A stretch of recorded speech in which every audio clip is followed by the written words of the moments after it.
Yay, there we go. We are officially live and ready to talk about Problematic Summer Romance by Ali Hazelwood, joined by Kelly. Kelly, how was your reread? So good. I um I read it. I mean, I read it about a year ago, so it was still quite fresh. But getting to revisit some of the details was a good time. I love that feature. I'm just letting everyone know that we are live.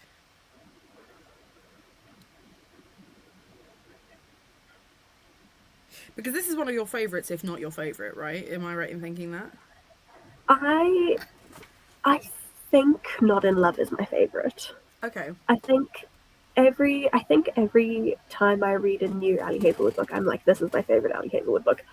But um, Not in Love is, I think, the only one that I have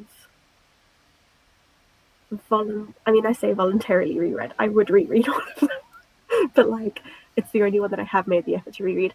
And I think on reread, it solidified for me.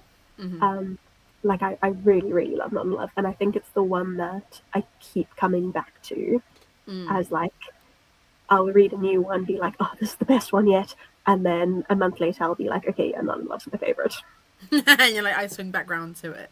Yeah, No, that's fair. That's fair. Well, I hope you'll be pleased to know that I gave Problematic Summer Romance 5 stars. excellent news.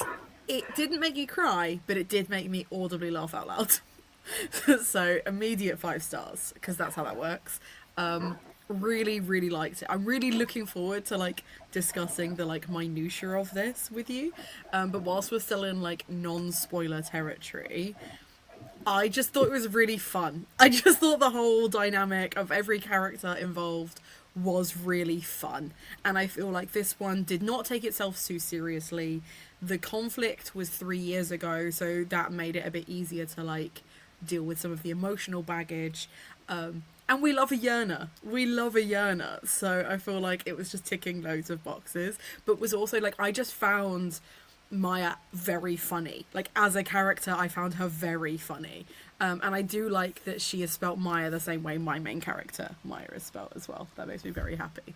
So, here for it. I think because coming into it from Not in Love, which is her angstiest book, and is tonally very different to other books. I was like, okay, is the tone gonna be more like Not in Love? Which I do feel like even from when she announced the title, I was like, okay, the title is very tongue in cheek, and this is gonna be I feel like this book is gonna be very self aware of what it is. Um, but I think I was even so. I was expecting some of that angstiness that was in Not in Love to bleed into this. Um, Especially because when you meet Connor, he's so pretty.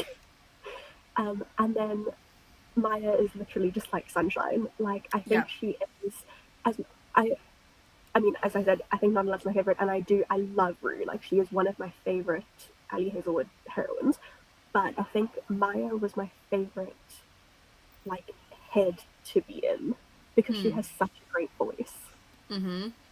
I also think, and again, we'll get into this when we get into the non spoiler territory, I feel like Ali Hazelwood really strips back a lot of the stuff that can feel a bit done with her work. There's certain tropes that she has that are in every single book. Every single book has these things, and this book didn't have as many of them.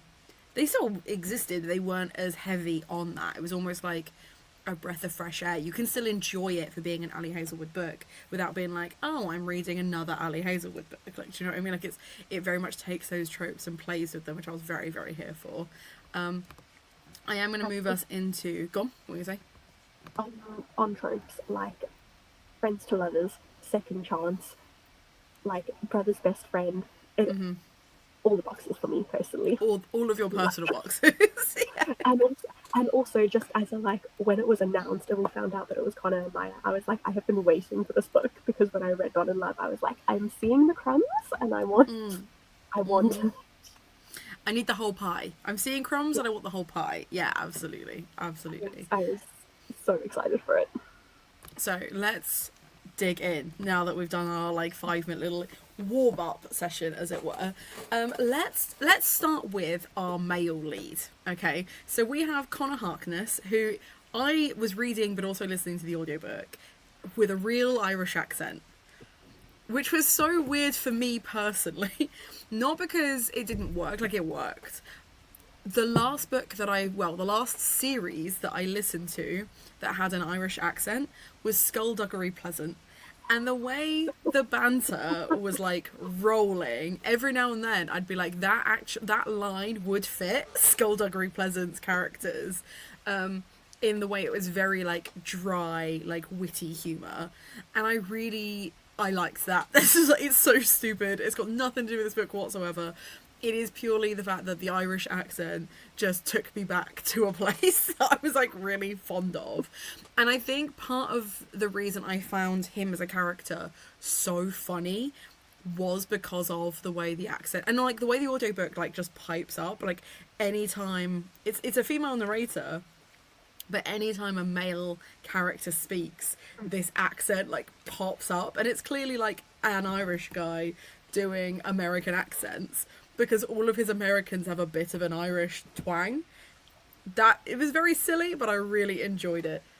And the fact that Connor Harkness swears like an Irishman just felt right. It felt appropriate, you know? I famously did not do the audio because I tried and I DNF'd. That's fine. Even though, like, and when I saw the narrator, I was like, I love this man, because I told you he's the same guy that did 2 of the books in the, like, Kane Brothers series by Benny, which I loved, and did the audiobooks of that and was, like, obsessing over this man's voice for days.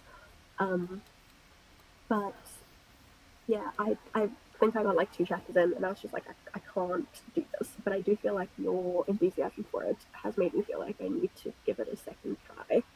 And I maybe just need to push through the beginning. I think that's the thing, is like I never noticed until very recently, and probably because I am now doing more audiobooks than I'm doing tangible books. Like I'm burning through tangible books, but I am genuinely like forest firing my way through, if it like comparatively through audiobooks. That I was like, oh, I never really noticed when you have a bad narrator, or if it's a bad audiobook or just a bad book. Like I hadn't ever really like clocked that. More recently, I think I've started recognizing voices in the audiobooks that I'm listening to.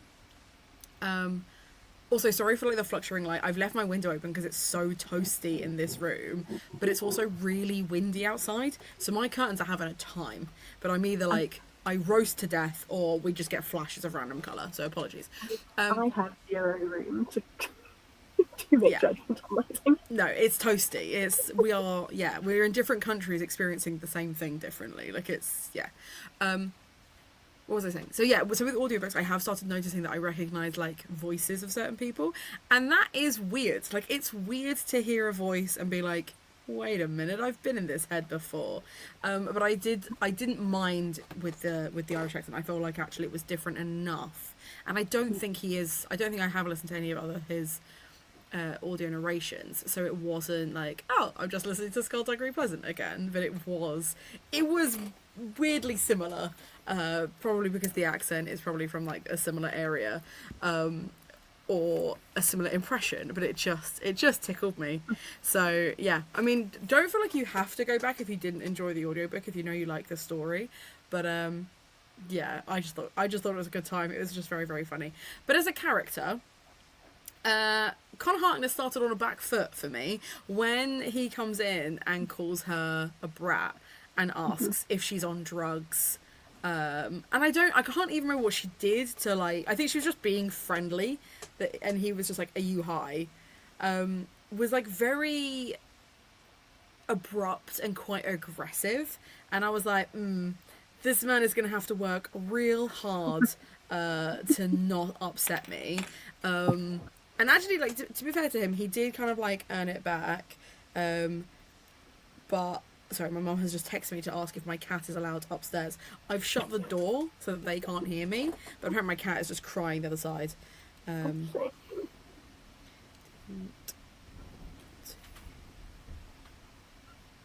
So he's going to come and yell at me now. Where was I? Yeah, so I was on the back foot with him anyway. So he was kind of like, he was not my favourite love interest to begin with. Because I feel like, from what I remember, now, admittedly, we're getting into reread territory for me, because I've got Deep End for July, which I need to read ASAP. Because Katie messaged me a month ago and was like, hey, when's our live show in July? And I was like, I haven't even done June's yet. Like, what are you talking about? And she's like chomping at the bit. She's like ready. So that live show will be soon. But the one after that is Love on the Brain. And that'll be my first reread. And I remember that one being up there as like, this is my favourite love interest that is just a new love interest, as opposed to Adam being Adam. I was like, you're kind of in a place where like my expectations for an Ali Hazelwood love interest are high, and that's how you're choosing to talk to your female love interest. Thoughts? But actually, yeah, he was a massive yearner, so that did help. I think once you see more of their dynamic over the course of the book, when you like delve into the flashbacks and you find out kind of how close they were, that it kind of, it doesn't feel as like out of place for him to just be that like abrupt and frank with her. Yeah, I think it allows you to see that he's earned a level of honesty from her, and to her. Like, she is also owed a level of honesty, and like, you know, she confronts him in a way that I found really interesting, because she's like, you know, I don't want to spook him or anything. Whereas at this point, she's like, cool, you've got your ex here, brilliant, love that, and this other woman that's your age that you're flirting with, and you're treating me like a child again. And that was really interesting, because I think, I can't remember, was it either we were talking about one of the books where like the autonomy was gone, or was that a different, I'm trying to remember like who's been on live shows now. I think it was Your Love Theoretically one where I was very active in the comments. Okay, so that's why I thought you were there. Yeah. So yeah, Love Theoretically, where he basically like takes her autonomy away from her and is like, you're not ready to consent to this, and the fact that Connor is also trying to like do that, but the difference being Maya just not letting him and being like, oh, I'm sorry, if you're gonna treat me like a child, I'm gonna call you an old man. I guess that's how this works, because like I didn't see, because she's over 20, I did not see an issue with her age gap at all. It's a bigger age gap than my partner and I, and I was like, I don't see a problem with this. I mean, I love an age gap in art as in life, as you know. As we both know. My husband is 10 years older than me, for anyone watching. So this is also a bigger gap, but but it also was a non-issue to me.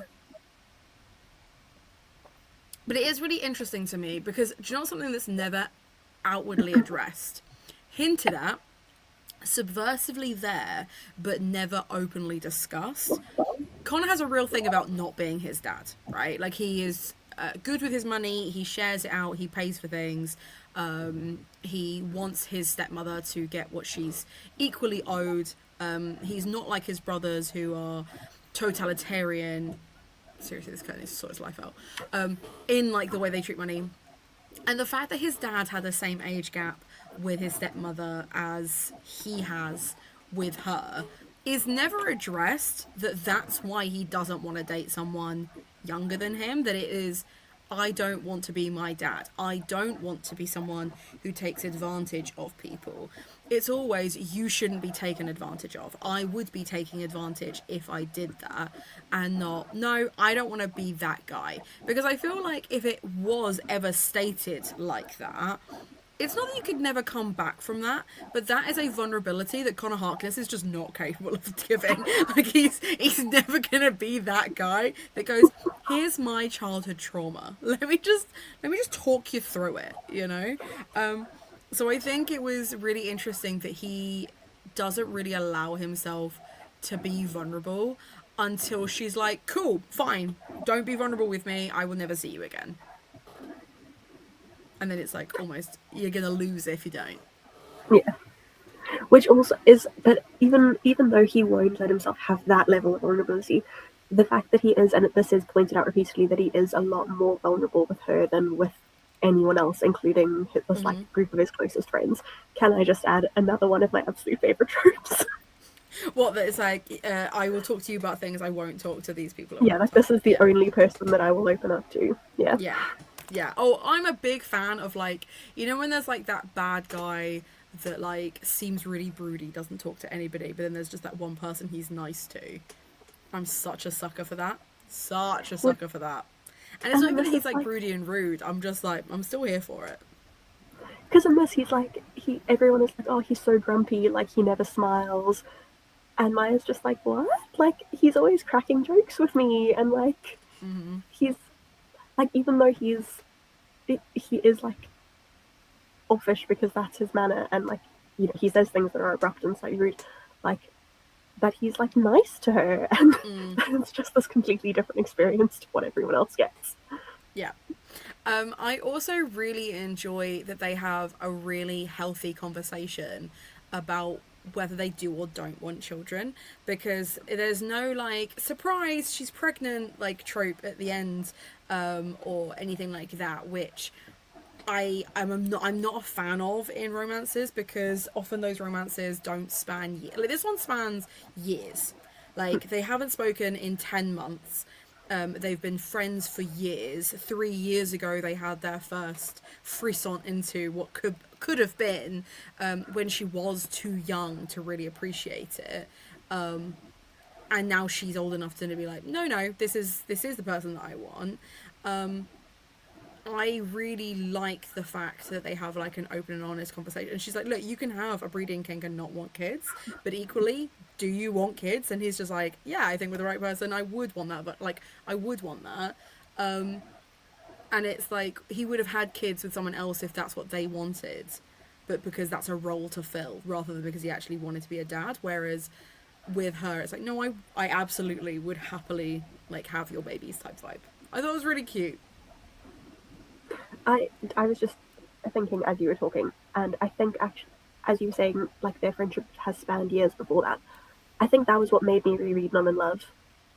Is I was like, because I was like, oh, there's a tension here, but I didn't necessarily pick up like, these people have a secret friendship behind closed doors, and I think that was what made me go back and be like, can I find more crumbs here, because this is really interesting to me that they've had this secret friendship for years, and like even as she's become closer to her brother again, that like no one has known. No. Yeah, because he's actively just been like, nope, I'm not going to be around when you're around. Like, checking in, sure, but not actively engaging in, like, talking to her or anything. Like, actively trying to date Avery, and trying to pursue something else because of this perceived white knighthood that he needs to earn, because he's gonna break her, which I'll be honest, I'm a sucker for as well. Like the idea of like, I don't want to hurt you, energy, and especially, but only when the response is you're not gonna. Like, only Yeah. when the response is, no, no, I'm a grown adult. That's not going to happen. When it's a case of, like, I'm worried you'll hurt me too. No, no, no, no. But when it's, like, that equality comes from a place of, like, she's really smart and she knows what she wants and she is really, really mature. And I know there's a lot of expectations in wider society and in romances for women to be more mature than the men that they date, for them to reach a maturity earlier than the men that they date, because of the expectations that are put on them. Him trying to be like, no, no, like, I'm going to treat you as your age and I'm, an old man. And it's like, you're 38. Like, that's not old. Like, who's telling you that that's old other than Maya? Like, that's wild to me. Equally, when they have the conversation about erectile dysfunction, and he's like, I don't know if I'm going to be able to do that again. And she's like, no, I know you will. Like, I can see that's not going to be an issue. I found that very, very funny, but very, very honest and kind of, again, Ali Hazelwood, but not a classic Ali Hazelwood trope. Like, it wasn't falling into bad habits, if that makes sense. Like, it wasn't relying on that. But yeah, no, I enjoyed him as a character. Obviously, he's like 8 foot tall. Obviously, he's as broad as he is tall. Obviously, he's grumpy. I liked that he was a rower rather than so like leaner in physique than others have been.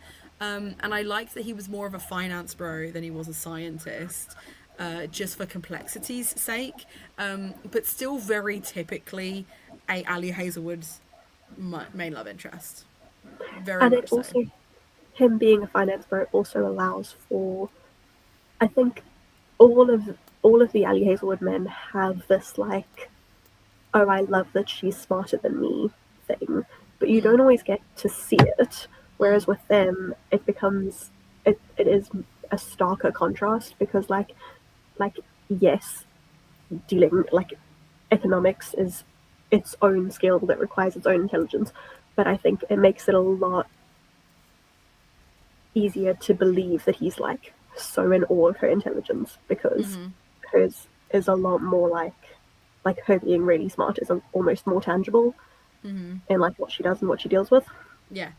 Which is why, like, anytime he's condescending to her, it is frustrating because it's like, you know, she's smarter than you, right? Like, she can, like, there are no good arguments for this. Like, she is better than you.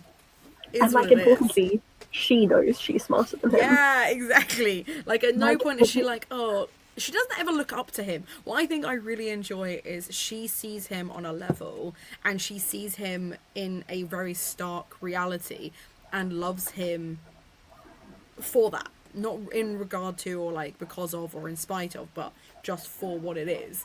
And he is too busy mollycoddling her and feeling sorry for himself and punishing himself to realize that she is smarter than he is. Yeah. and I think like the whole thing,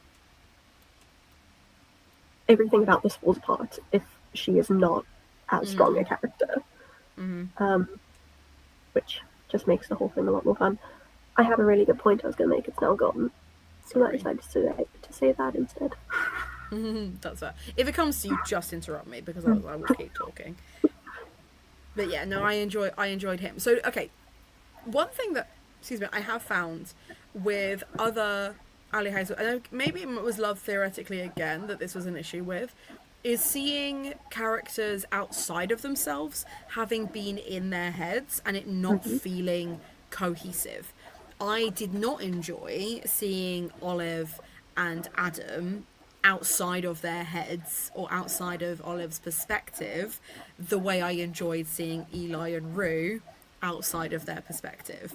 Rue being this kind of like softly spoken, stoic, not cold, but just kind of almost like Wednesday Addams type character who's just kind of like being a goth in the background.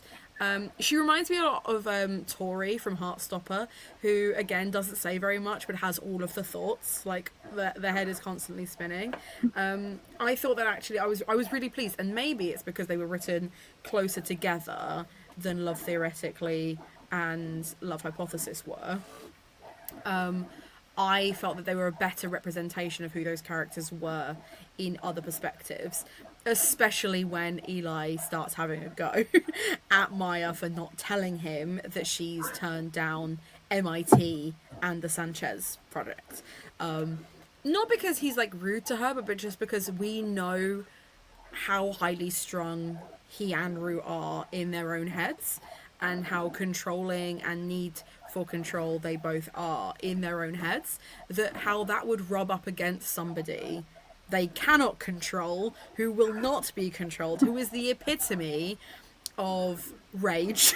Like, I love how angry Maya is all the time. Like, I love that, and we will get to that. But the idea that him saying the wrong thing, how quickly it escalates, and still believing his perspectives on what's happening, and then Connor being able to be like, take a breath, and then them actually being able to resolve it in a way that felt authentic.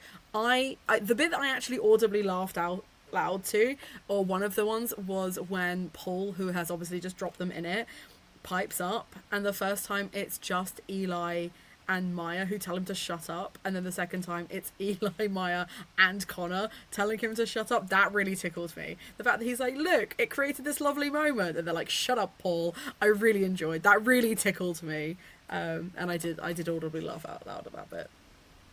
I also thought it was really nice because we've been told about how difficult Eli and Maya's relationship was from his perspective and from her perspective. And obviously in both books, they're in his book, they're more in like an active phase of healing. And by this point, they have healed from it quite a lot. And they're now like really close. So getting to kind of see a microcosm of it was really nice as well, where you're like, it's almost difficult to see these people that are like trying so hard for their relationship and be like, and like believe that things were so bad so recently. But as you say, seeing how quickly it can escalate, and how like one thing can just snap them back into that old pattern was something that I thought was really well done. Yeah, because it's so true, isn't it? Like, you can have the best relationship and healed so much with siblings, and it takes one uncomfortable conversation to snap back to that teenhood tantrum. Like, I will absolutely, like, I have had that, so absolutely believe that. I get on really well with both of my brothers, but sometimes they will say something, and I'm like, oh, I'm 13 again, just yelling at you. So I know I really, really liked that. And I also really, really liked how they handled that conversation. So for those watching who don't know the context of that, the fact that she's decided to be a primary school teacher, essentially, which I thought was a choice, because with all of her degrees, she could absolutely walk into secondary and earn more. But that's just me. High school is harder to teach. I grant you. The idea that she like loves hanging out with kids and wants to be a primary school teacher is adorable. I also love that she just had to get like a small certificate to do that, whereas in the UK you have to do like a full year's worth of teacher training or do a 3-year degree in primary education to do that. Again, choices. I really, really like the fact that he's like, why wouldn't I be proud of you for being a teacher? Thank you. Thank you. As a resident teacher, I want more people valuing the teaching profession. Like, the idea that he was like, yeah, of course I value teachers. Like, obviously. I was very here for, personally and selfishly. Because when the conversation starts, you're like, oh, like, he's not going to be supportive. He's going to be like, why are you wasting yourself? Because I had that conversation with my parents. But not for becoming a teacher, but for like, In not general. pursuing smart things and doing an English degree. And for him to be like, but he's not mad about what she's done. He's just like upset that she didn't tell him stuff, which I thought was really nice. Yeah, absolutely. He wants more transparency from her. Not realising that she has a much bigger secret that she's also not been sharing, which he is able to like put 2 and 2 together for. Do you know what I really... Not subtle. No. Like throughout the whole week that they're on holiday, I'm just like, you people are trying to keep this a secret, and you are... Surely anyone who spends 5 seconds in the same room with you, even if they can't, tell exactly what's the like they're gonna sense the tension, surely. It must be palpable. Like, it must be, like, Avery sees it with one handhold. Like, she clocks it. And, yeah, I that really tickled me. But the thing that I really enjoyed about that was not the he's too old for you, you can't do what you want monologue. That I think you're gonna break his heart? You're gonna break his heart! Like, leave him alone. If you're just playing with him, if you're just, like, if this is just a fling for you, like... the guy's gonna... And, like, I love that Eli knows him so well. And I love that there's this real, like, honest, like... Okay. The guy's depressed enough as it... Did you see what Nani did to him? Like, let's not... This will be worse. whatever it is you're doing to him, it will be worse. And here's how I know it will be worse, because he snuck into your room and built furniture I refused to build to try and teach you a lesson. And like, I love all the little digs of like, oh, you've been paying for my birth control, and like, oh, you've paid for this and paid for that, without like the kind of protector that he was, without ever making that something that she had to repay or felt that she had to repay because she just assumed it was her brother's money, really also tickled me. But I really like the fact that Eli was like, no, I'm here for him. I need to make sure he's gonna be okay. You will be fine. We know you'll be fine. I'm worried about him. I thought was such a nice spin on the what is the older brother gonna say when the best friend and the sister get together. Especially because in this one it has the added element of there being a big age gap. Because I think Arthur's even older than Eli is. Yeah. Slightly. That like you do like if in a situation where your brother's like 3 years older than you, the like that protective thing is always a difficult it's a difficult line to walk, because if you're like, well, like why are you friends with this person that you wouldn't want dating your sister? Like, whereas in this one, like there would have been more validity to it, and for it to still not go that route was, I thought, a really clever like subversion of the trope. Yeah, absolutely. I felt like Ali Hazelwood was really playing with the tropes that we like with this one without making it icky. Like, there was no ick factor for me. Like, I did not have an issue with any of the romantic dynamics. And the closest we get to an antagonist is Avery. Like, there aren't really any... I mean, don't get me wrong. Georgina and Rose can die. Like, the people that were in Edinburgh and Alfie, like, that whole dynamic, get rid. Like, they were toxic. The idea that she's not allowed to bounce back as quickly as she did without that being an issue for them was, no, toxic, get rid.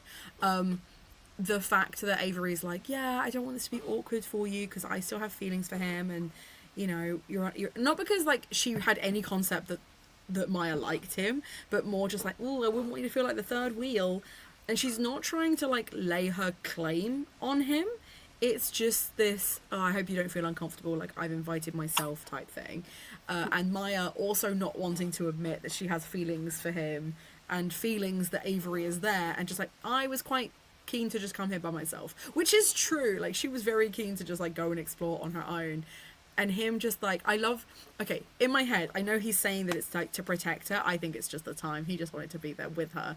Like, it's just, oh, you're doing that thing? You should, I will come with you. I will keep you safe. Because he's not too worried about her safety when they have to swim to an island to save a dog. At that point, he's like, oh, come on then. Which has surely got to be more dangerous, but there you go. Also, how did they find their clothes afterwards? The one plot hole I can find is that they just rock up back at the hotel with an extra dog and no one discusses the nudity of 5 minutes ago. Plot convenience. Yeah. We just time skipped out of that complicated system. We just accepted that. That they found a really, like, solid rock. Yeah, for sure. But a trope that Ali Hazelwood has in every single book is the animal sidekick. And I loved that we had Tiny on his own little adventure bringing home a puppy called Biddy. Really here for that. Really here for an itty bitty. Tiny is always the star. He's an icon. Tiny has been the star of both books. Yeah. I feel like, I don't remember what your opinion was of it when you spoke about that theoretically, but personally I am a big fan of the animal sidekick. I love the animal sidekick. It always confuses me at how much the main characters hate animals and then warm up to them. And I'm almost like, who hurt Ali Hazelwood? But she's like, I don't trust small animals. They have to be big for me to trust them. What? I feel like, doesn't she have a bunch of animals? Why do I feel like in an author bio it says she's got animals? Couldn't tell you. Don't know. I just know that, like, the hedgehog had a vendetta. The guinea pigs had a vendetta. The cat... Was there a cat? I feel like there was a cat at one point. had stuff going on. Dogs, surrounded by dogs. I feel like Ali Hazelwood is a dog person that doesn't trust smaller animals. That's the vibe that I'm getting. That's probably fair. But yeah. She did for a while. I don't know where she lives, but for a while she had a series on her Instagram stories where she would just share what like the deer outside her windows were doing every day, and then there were also raccoons. So she has her own animal psychics in life. So here for that. Let's have a look and see if it says in the back of the book. Originally from Italy, she lived in Germany and Japan before moving to the US. I didn't know that. I didn't know she was originally from Italy. I knew that. And she has 3 feline overlords. That's why. Because she's got cats. I get it now. And her husband does not like dogs. Yeah, here for that. Here for that. I also really like the subversion when it comes to like Nani when she has her second pregnancy announcement. I thought was like really nicely done because again it hints that she's not drinking, so she doesn't get sick. Is like when Maya was listing the people who didn't get sick being literally her, Nani, and Connor. My first thought was Nani's pregnant again. She's pregnant again. That's happening. And I thought that was really, really cute. I thought when she stormed off after Avery made her comments about Hark, that she was annoyed that her announcement, her moment, was ruined by another woman talking about her own relationship rather than giving her the space to celebrate. Because again, I feel like that would have been like very contemporary tropey in that kind of like dynamic. And the fact that Nani's like, he did not love me. Like, it's not me. She's obviously mad at me, and that wasn't true. I don't know what he's saying to people, but that's not what happened. And Maya being like, nope, it's not you. Don't worry. Yeah, exactly. I thought it was really, really cute. But again, I was kind of like, I felt really sorry for her in that moment that she didn't get to celebrate her announcement very thoroughly. Because this thing was kind of like scuppered. I did really, really enjoy when Rue and Eli announced that they already got married, that everyone's concern was when, and then they'd been betting on it the whole time. Like, I really, really liked that. I would have liked more foreshadowing of the fact they were going to bet for that. But it really is only a callback to Not in Love, when they also put money down on when something's going to happen, and I can't remember what that is, but I just remember that being like a part of that narrative, because I would want Maya to have been in on it. That I just feel like that would have been. I feel like it was appropriate that she would have been in on it at that point. I loved Tisha and her sister, like as a sisterly dynamic, icons. The moment. Romance. I just want more books about them. Right? Like I so here for it, and I feel like she doesn't have to. Neither of them have to date scientists, even if it is just Tisha and Diego as like a prequel. Like even if it's just like how they first met and like because I think they're sort of dating in Not in Love, but they're like fully together in Problematic Summer Romance. I want the middle bit. I just want like a little novella of that. Be super cute. And I loved Axel and Paul. I just thought they were really funny. Like, really funny guys. Axel being so apologetic that he's poisoned everyone 5 days before the wedding. Very funny to me. Very funny to me. I also love like, everything keeps going wrong trope, but it's very difficult to not, like, overdo. And I felt like this had a very good balance. Possibly because most of the stuff isn't happening to Maya, so like she doesn't get sick, and it's not like her dress that goes missing, and so there's like enough of these things keep going wrong to make it really stressful, but not that it starts to become annoying because you're like, how much stuff can actually go wrong. The only thing that really goes wrong that is like linked to her is tiny thing missing, right? Yeah, yeah, that's the. And at that point, Eli has just told her to look after the dog. He doesn't hand the dog over. He's just like, oh, he's around here somewhere. So like, it's not even her that loses the dog. She's just gone looking for him, and Connor's the only person she feels brave enough to tell that she's lost the dog. She just feels responsible for the dog.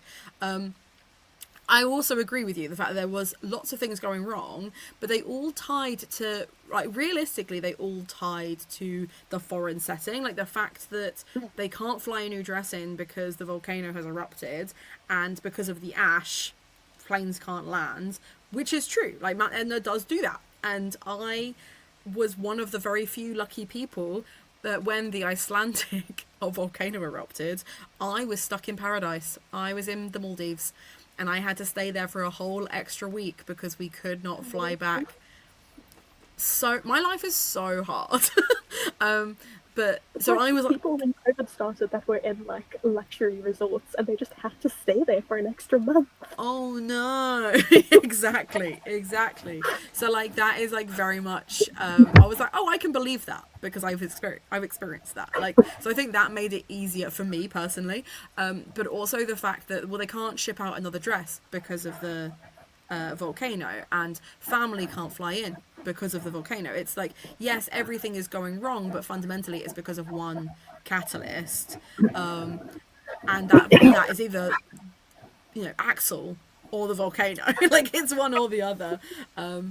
I thought that was very, very funny. So it really, there weren't a lot of things that went wrong outside of that. But then I also think, like, that leads to the fact that the main conflict happened 3 years ago, and really a lot of this book is third act resolution without us even realizing that that's what it is.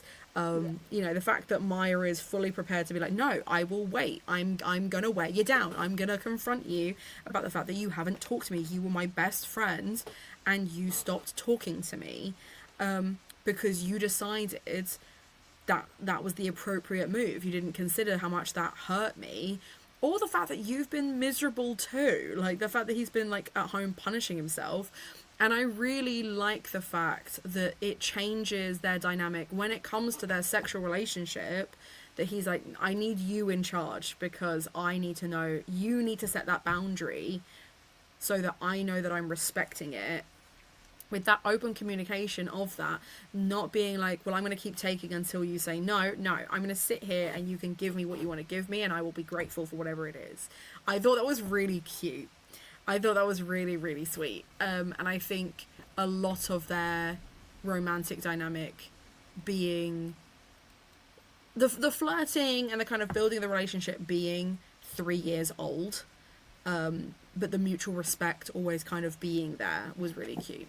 They were a really cute couple. I was very here for it. Cute. And they also, like, I also love a stupidly, like, fast proposal. But also in this that because, like, yeah, they got together yesterday, but that they've been in love with each other for 3 years. Mm-hmm. That, like, and you get to see all of that groundwork being laid. Mm-hmm. That it's like believable, but by the time they actually get together, they're like, well, yeah, this is it. Yeah, they know what they want. Relationship pre the 10 months ago. Exactly. And also that there's time between them coming back from Sicily and him proposing. Like, the fact that they're settled into their routines. Rue and Eli are back from their honeymoon. The dogs are settled in. You know, she started work. Like, all of these things, they're in their life has begun. So actually, it makes sense for the next step. It makes sense for them to start talking about, like, weddings and engagement. And the fact that she's like, well, I've been waiting 3 years for you to talk to me, so obviously I'm going to say yes. Like, that's not even a question. And he's like, I'm chomping at the bit to ask you, but I don't want it to be inappropriate. It's like, shh, just propose. It's cute. I was very, very here for it. I was very, very here for it. But I am sad that there are no books on the horizon with more characters from this duology specifically. I always really like any time Ali Hazelwood references other books, and like the fact that, like, oh, it's this person who worked with that person, and like, oh, it's that guy that did da. Loved that. All very, very here for that. I don't want to hear about them in passing. I don't want to be like, oh, this guy Eli and Harkness that run this company are doing something. I want that friendship group back. I want it back. I miss them still already. holding. I mean, this is why I'm still holding out hope that like maybe we will get the um Tish, a Tish or Nyota book, and then we can get like how we didn't get. Can I give spoilers for? Sure. Like how we didn't get at the end of Love Hypothesis, there isn't like an epilogue with a proposal or a wedding, and then we get to see in Love theoretically that that she's got something planned. So we kind of get that little bit of resolution for them. But I'm like, okay, maybe maybe we're gonna get a wedding, and Yeah. like maybe she'll surprise us with the future book. We'll get a wedding. That would be lovely. That would be really cute. I'd be very, very here for that. Yeah, I think I just really liked the dynamics of these characters. I mean, worst case scenario, I will head to some kind of fan fiction site and I will just enjoy the myriad of works that I know that I will find with the extra characters there, if I must. If I will do what I have to do to get that fix. Can I just say that I haven't looked in a little while, so there's probably some new stuff. But like in the months after I read The Love Hypothesis, I consumed every single piece of fan fiction. And now I'm like, with the movie coming out, there's going to be a whole new wave of fan fiction. Can't So wait. excited. Can't wait. Can't wait. It's going to be so good. But I think I would be very, very surprised, and I don't want to disappoint you, but I'd be very, very surprised if there was another one to this series. Yeah, If no, only I hear because you. the ones that Ali Hazelwood is sequeling tend to be on the more fantasy side now. Like her most recent ones are either very, very spicy or fantasy. You've got Bound and Boundless coming out. Obviously, Mate and Bride I'm picking up very soon as well, but those are the most recent duology. I'm not convinced she's going to come back to the contemporaries of characters we know. I think it'll be new But characters. we know she loves a tiny cameo. So, at some point when she writes like a single mom romance and she's dropping her kid off at school, and we get this cutesy little firecracker first grade teacher, and she drops something about her finance for her husband, but then we'll know. Then we'll know. Then we'll know. Oh, that'd be so cute. I'd be so here for that. I would be so Ali here for Hazelwood, if that. you're watching, you're welcome to use that idea. Oh my god, please. Please. Please. I'm trying to think if there's anything else. I mean, other than Maya as a main character, because we haven't actually. I've kind of like skirted around it because I don't think I have a lot of cohesive thoughts about her other than I loved her. I love how comfortable she is in her own body. The fact that she's like, what, this whole thing? When she's like in her bikini. And the fact that she's like, I'm just going to press my boobs up against him and see what happens. Like, very, very here for that. How intelligent she is, how angry she is, but how happy she is with like all of her friends. The fact that she's constantly like managing other people's expectations of her, very relatable. Very here for that. And the fact that she knows that she's really good, but she has quite big shoes to fill. I really like the conversation between her and Eli, where she's like, I don't want you to want me to be a scientist just because you weren't able to be the scientist you wanted to be. And like the additional pressure of that. I also really enjoy the conversations she has with herself about the fact that Eli did not have the same parents that she did, even though they were the same people. Because I think, again, that is incredibly relatable to be like, we were raised by the same people but not in the same household, if that makes sense. Like, it's, I think that's very, very interesting, dynamic wise, and just really lends to like the emotional maturity of this character. I would have believed, if it weren't for the fact that the main plot point is the age gap, I would have believed her to be a much older character.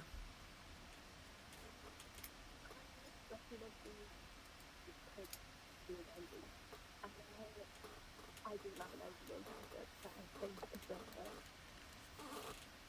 I think we see in so many moments, we have to actively see her choosing to be joyful. Mm. And that like it's so important. And I think that's why for me,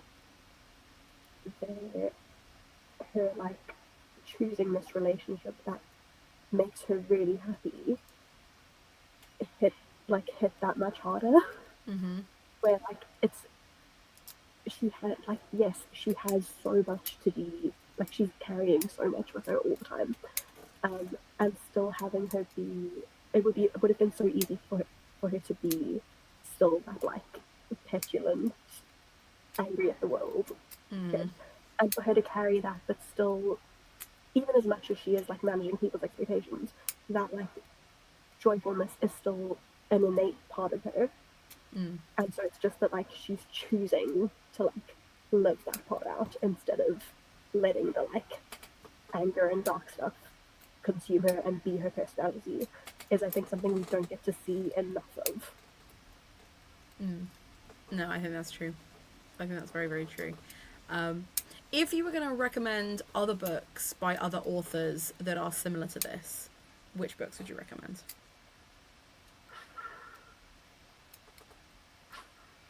Um, I feel like the age gap is so integral to the plot that I feel like I would have to recommend something else than age gap. And the only one I can think of is not saying bye. Fair. um, uh, I don't know.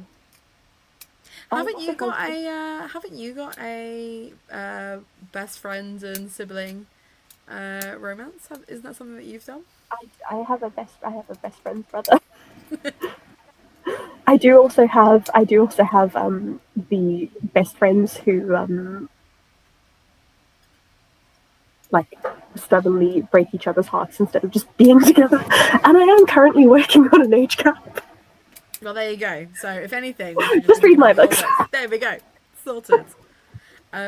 So, is there anything else that you want to say about this one before we talk about what's happening next? I don't think so. Did you remember what the big point was that you were going to make? No. I'm sorry. When you remember, text me. I had to really resist the urge to text you the whole way through this book because I knew we would be talking about it. Because I was like, if I text you anything, I can't talk about that in the live show because I will feel like I've already said it. But for those of you who don't, well, you weren't there because you're not in our group chat. I did message you one thing, and that is that I listened to a very specific scene on the way to work and walked into the building blushing, which is not appropriate when you're a teacher. That is not how I'm supposed to start a Monday. But that's what happens, and I was very here for it. But there is a very specific sexual scene that I was like, whew, steamy. But yeah, cool. So, next on the list is Deep End. Have you read it? I loved it. You loved it. Did you love it more than Problematic Summer Romance?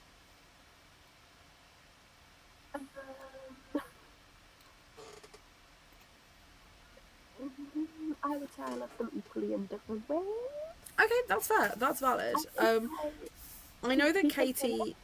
Huh? Deep End came out before Problematic Summer Romance, right? Yes. And I think when I read Deep End, I was like, there's like this aspect of it that I'm really glad she's exploring. And I think she handles really well. Mm-hmm. And then Problematic Summer Romance didn't really have that, but then had so much else that I loved. So, Okay. equal but different. Equal bit different. I'll take it. I know that this is Katie's first Ali Hazelwood book, and she is a dark romance girly. Like, she will, like, the books that are on her Instagram are on the far darker side of romance, and she loves a spicy book, and she is chomping at the bit to talk to me about this. So I am not going to get a break. Like, normally I would read like a couple of books in between and like set up. I'm going to have to start this ASAP. So that I can sort that live show out, because otherwise Katie is going to kill me that I'm making her wait so long. Can text me about. But at least I can text you about it. Exactly. And you know, actually that'll make my thoughts a lot easier, because it means that I'll have somewhere to go to be like, what did I not mention on the live show? Because it's here in the group chat.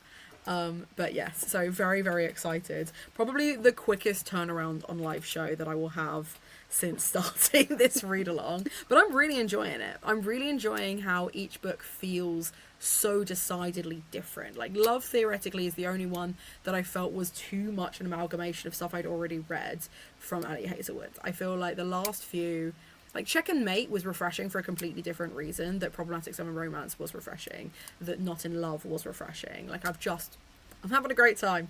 I'm having a great time. I So think this is our last one, isn't it? no, we have one more. We have the short stories in December. Oh, yes. But this does mean you get a 6-month break. This is like you've now got loads of time to chill out before we get to the short stories in December. I mean, that said, I was like, if anyone drops out, call me. I mean, you're more than welcome to join us. Like, I can absolutely send you the link. If you're like, I want to talk about this one in particular, just let me know. I will see. I feel like I'm not. I don't know if I'm equipped to talk about Deep End, but I'll see if maybe I can. If I can squeeze in the audio before your live show, I would be keen. Fair. We'll keep that in mind. Is there anything else you want to shout out before we skedaddle?